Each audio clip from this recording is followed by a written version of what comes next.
Sir नमस्कार. नमस्कार. तुमचा परिचय द्या. ज्ञानेश्वर आनंदा भोसले, सांगुर्डी खेड.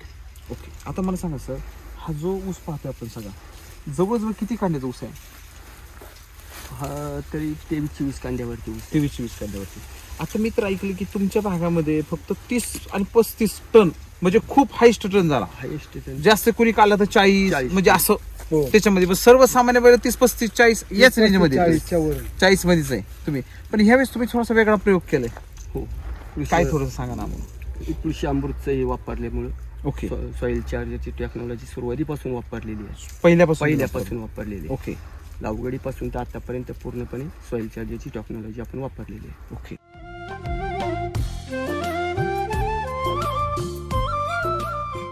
तुमच्या भागामध्ये लागवडी कधी होतात? मग नोव्हेंबर-डिसेंबर. ही मेजर. हो हो. 15-7 तुम्ही करत नाही का?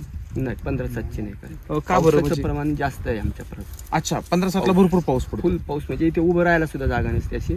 इतका पाऊस पडतो. फुल पाऊस. आणि यंदाचं सर पावसाने रेकॉर्ड ब्रेक काम फुल केलं. पाऊस. आणि एवढ्या सगळ्या पावसामध्ये तुमचा जर ऊस पाहिला सर, आता पाठीमागे जर पाहिला, अरे बापरे काय ऊस आहे पाहा ना सर. काय सर, ग्रोथ पाहा ना किती जबरदस्त ग्रोथ आहे. आणि या 2 कांडीमधलं अंतर जर पाहिलं सर, एकदम खतरनाक आहे अंतर. बघा ना. आणि बघा हे 2 कांडीतलं अंतर बघा. बघा खालून दाखवतो मी शेतकऱ्यांना. बघा हे इथून बघा अंतर बघा याच्यामध्ये. आणि जाडी जर पाहिली सर, माझ्या हातात नाही ऊस बसत बघा. याच्यामध्ये 2 बोट अजून बसतात बरोबर त्याच्यामध्ये.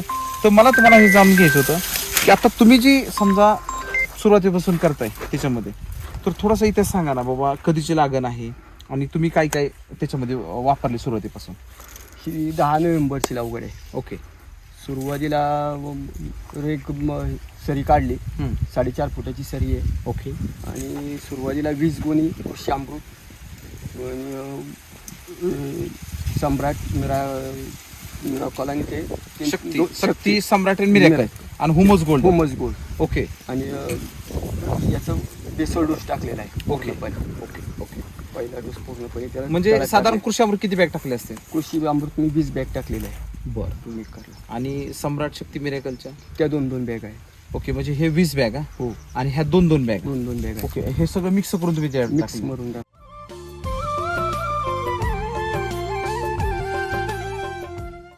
बेटा जर ऊसाची संख्या पाहिजे, आता ही बेटच आहे सर, म्हणजे बाहेरच बेट आहे बघा. याच्यामध्ये जर आपण संख्या मोजायला गेलो सर, बघा 1 2 3 बरं का, 4 5 6 7 8 9 हे 10 पलीकडे 11 12 पलीकडे गेला तर सर खाली पल्ला 13, खाली बघा खाली 14, पलीकडे एक पल्ला आहे का नाही 15, म्हणजे सर जवळ बघा खाली 2 अजून पल्ले 17 18 19 म्हणजे 18-19 अशी एका बेटाला ऊस आहे. म्हणजे इथंच नाही सर, तुम्ही आज कुठेही पाहिला बघा उंची काय झाली सर बघा त्याच्यामध्ये. आता हा जो ऊस पाहिला सर, आता हा ऊस 20-22 कांड्याचा ऊस आहे सर. 20-22 कांड्याचा. आता मला सांगा, हे जे ऊस पाहतोय आपण सगळं याच्यामध्ये, त्याचे तर फुटले पाहिजे बघा ना आता आतमध्ये. आता ही जी ऊस आहे सर, आता बघा तर ऊसाची कांड्यामध्ये 1 2 3 4 5 6 7 8 9 10 11 12 13 14 15 16 17 18 19 20 21 22 23 24 25 26 27 28 कांड्यावरती. ऍक्च्युली 28 कांड्यावरती ऊस आहे सर. 28 बरोबर आहे ना, 28 कांड्यावरती आहे त्याच्यामध्ये.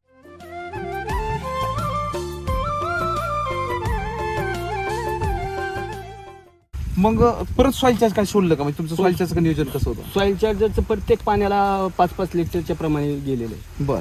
म्हणजे प्रत्येक जी तुम्ही महिन्याला, हो महिन्याला मंथली तुम्ही 5 लिटर द्यायचं. 5 लिटर मंथली 5 लिटर गेलेले. ओके. आता हे झालं रेगचं प्रमाण. बुजवट्याला 15 गुणी कृषी अमृत. ओके. आणि पुन्हा ह्याच्यात 2 बॅगा गेलेले आहेत. ओके.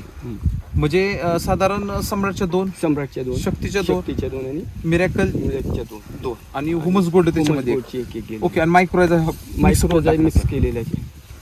आता सर तुमच्या भागात तर ही तंत्रज्ञान पहिल्यांदा तुम्हीच वापरलं? पहिल्यांदा मी वापरलं. मग तुम्हाला विश्वास कसं काय बसला? तुम्हाला शंका नाही का आली? कारण अनेक लोक केमिकल वापरतात, तुम्ही अचानक इकडे वळाले. की एक व्हिडिओ राम सरांचे व्हिडिओ बघून मी इकडे घुसलो.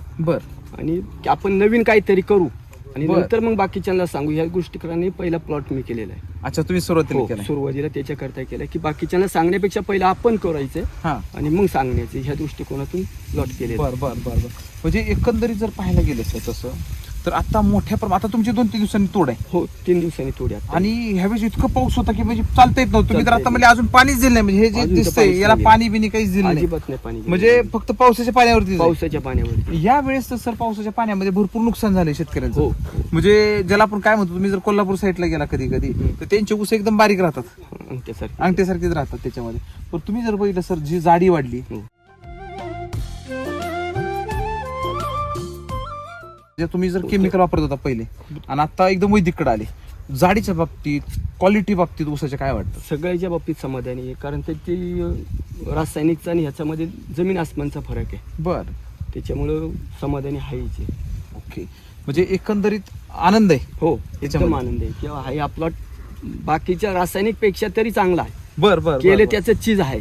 बरोबर आहे. हो. तुम्ही जर 21 मध्ये होता इथे तर 30 कांडे 30 गावलेले. कांड्यावरती गेला. हा?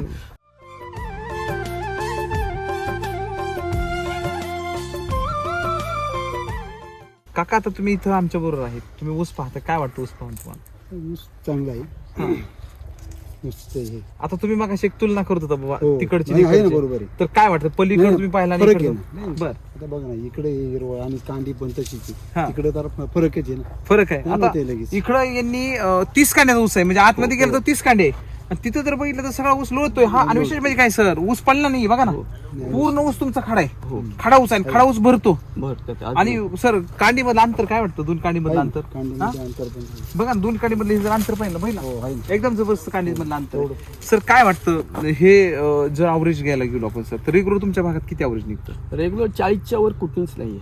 कुठेच नाही कुठेच नाही. यंदा काय पूर्ण वाटतं काय काका. अवरेज पडेल? कमीत कमी 60चा तरी सहज पडेल 7चा अवरेज तरी पडला पाहिजे. पडला पाहिजे हो, त्याच्यामध्ये. 60चा तरी पडलाच पाहिजे. अच्छा म्हणजे जवळजवळ 40 पडत होतं आता सर म्हणजे 20 टनांनी वाढ झाली. 20 टनांनी वाढ होऊच व्हायलाच पाहिजे. व्हायलाच पाहिजे हो, त्यामध्ये. हो. ओके आता पक्कीची बांधणी केली त्यावेळेस किती खत टाकलं?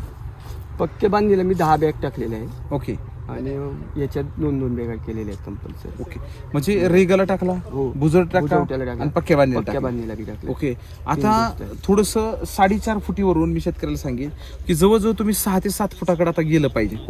काय गेलं पाहिजे कारण तुम्ही 6-7 फूट जर अंतर ठेवलं तर हवा खेळती राहते. हवा खेळते राहील. बरेच वेळा काय होतं 4.5 फुटी अंतरामध्ये तुमचे जे फुटवे असतात हे मारले जातात मारले जातात. कारण तुमचा सूर्यप्रकाश तुमची हवा खालीपर्यंत पोहोचतच नाही ना. मला सांगा तुम्ही आता जर 10 मिनिटं आतमध्ये गेले तर सध्या आपल्याला चालता येत नव्हतं म्हणजे आता आपण गेलो होतो. परंतु ज्यावेळेस तुम्ही 7 फुटी 6 फुटावर जाता त्यावेळेस तुम्हाला काय होतं आतमध्ये मेहनत करता येते तुमची ड्रिप व्यवस्थित निघते. दुसरी गोष्ट फुटवे जे तुमचे असतात हे मॅनेज करता येतात. आणि लक्षात घ्या की तुम्ही जेवढं अंतर ठेवाल व्यवस्थित तेवढी हवा खेळती तुमचं खत व्यवस्थापन व्यवस्थित देता येतं. बरेच वेळा शेतकरी काय करतो की त्याला एकदा 3 बांधण्या झाल्या की परत त्यालाच काही टाकत नाही बघतच नाही. म्हणजे त्याकडे पाहतच नाही तो. मला सांगा ते पाहता पीक म्हणजे शेवट तुटेपर्यंत पाहतच नाही. तुटेपर्यंत खरं पाहिजेच म्हणजे नाही. तिथं हे आहे का नाही हो. म्हणजे शेतकरी मुळात चूक काय करतोय बघा तेच आता मला सांगा आपण एकदा वर्षाचं खांद एकदा खाऊ शकत नाही. बरोबर तसं बरोबर या पिकाचं पण आहे ना. म्हणजे तुम्हाला खऱ्या अर्थाने हो. सर उसाला सुद्धा तर ड्रिप पद्धत करायला पाहिजे. तसं 15 साला आहे ना हा खत गेलं पाहिजे. बरोबर, पाणी आपण बरोबर. देतोय 15 अगदी बरोबर. पाणी 15 साला म्हणजे खत गेलं पाहिजे. कोणतंही खत असू द्या सर ऊस क्षेत्रामध्ये आता तुम्ही प्रत्येक पाण्याला तुम्हाला थोडं तरी खत नाही पाहिजे पाहिजेलच. हो भले तुम्ही समजा तुम्ही कोणतंही खत देताय कंपनीचं सॉइल चार्जर टेक्नॉलॉजी देताय तुम्ही प्रत्येक पाण्याला गेलं पाहिजे. ते का गेलं पाहिजे तुम्ही थोडं द्या. मला सांगा तुम्ही सकाळी जेवता दुपारी जेवता संध्याकाळी जेवता तुम्हाला भूक लागते ना ऊर्जेची गरज आहे ना.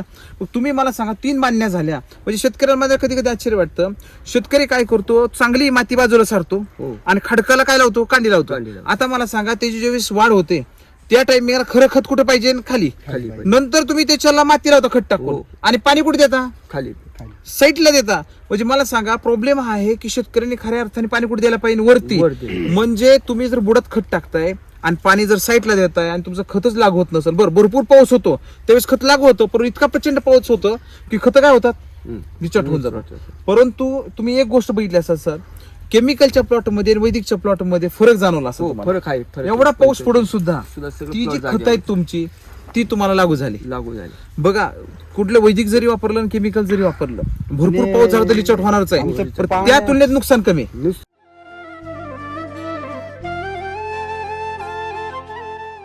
पाण्याचं पण प्रमाण आहे ना हा. खरं म्हणजे तुम्हाला खरं सांग हा सकाळी लावलं ना की संध्याकाळपर्यंत भिजत राहते.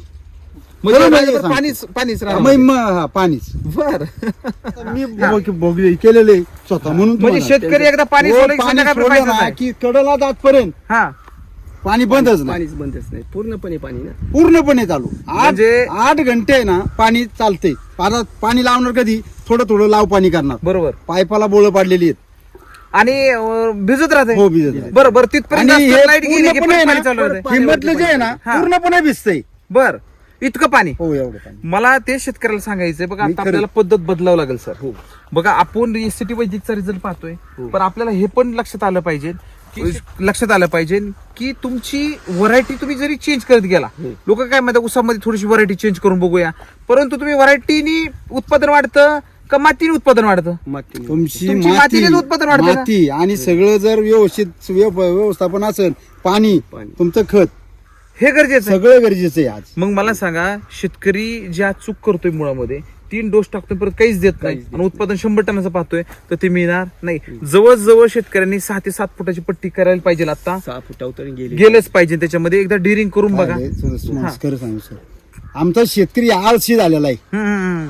पाणी लावून द्यायचं जा कार्यक्रमाला बरं. दिवसभर संध्याकाळपर्यंत कार्यक्रम करून या आणि मग बघा पाणी कुठवर भिजले काय आणि सालपीठ तुम्ही जर- खत जरी टाकलं ना असं टाकणार आणि पाणी असं चालू गेलं फेले सगळं पाणी खाली मग मला सांगा, म्हणजे अशी बुजवीत परिस्थिती नाही. बुजवीत नाहीये हो, अजिबात मला नाही. सांगा तुम्हाला उत्पादन कुठून निघणार नाही नाही नाही. बघा आमच्या जमिनीचं इथं आहे ना आम्ही सगळं मार खाल्लेले.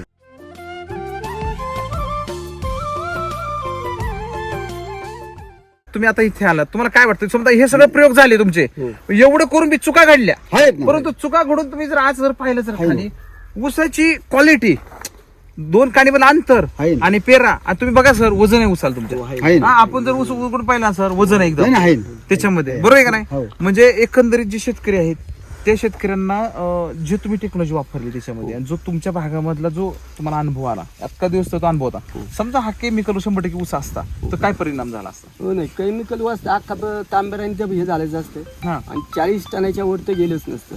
गेलाच नसतं हो गेलंच नसतं. तुम्ही एवढा समाधान मिळालंच का हो हो नाही. अहो 21 बघा मी काय विचारलं मग तुम्हाला प्रश्न विचारला होता की तुमचा ऊस किती वाढला तुम्ही काय म्हणले 21 कांड्या 21 बस. कारण तुम्ही पहिल्या लॉजिकवर गेला पहिल्या logic. पहिलं काय होतं 20 22 18 कांड्या म्हणजे भरपूर झाल्या भरपूर झाल्या. परंतु तुम्ही चकित झाली की नाही हो. तोच ऊस किती 30 कांड्या भरला 28 29 30 कांड्या भरला 30 कांड्या. म्हणजे अशा सगळ्या शेतकऱ्याला काय सांगा जे तुमच्याकडे मावळ मधले आहेत मुळशी मधले शेतकरी आहेत नाही. ज्यांना उत्पादन निघत नाहीये आणि आज बी कन्फ्युजन आहेत अशा सगळ्या शेतकऱ्याला तुम्ही तुमचा काय सांगाल अनुभव आलेला की 100% ST वैदिक वापरलं पाहिजे हम्म.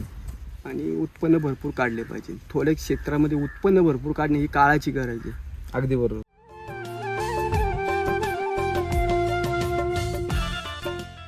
तुमच्या एक मित्रांनी वापरलं होतं डांगर भोपळ्याला डांगे तो भोपळ्याला काय म्हणते वापरलं. माती कशी झाली मग एकदम चहापत्ती सारखी झाली. हा गेली ते गेली आहे ना ते. परंतु माती एकदम चहापत्ती एकदम सारखी चहापत्ती सारखी माती होती. क्या बात खूप खूप धन्यवाद सर थँक्यू खूप खूप आभार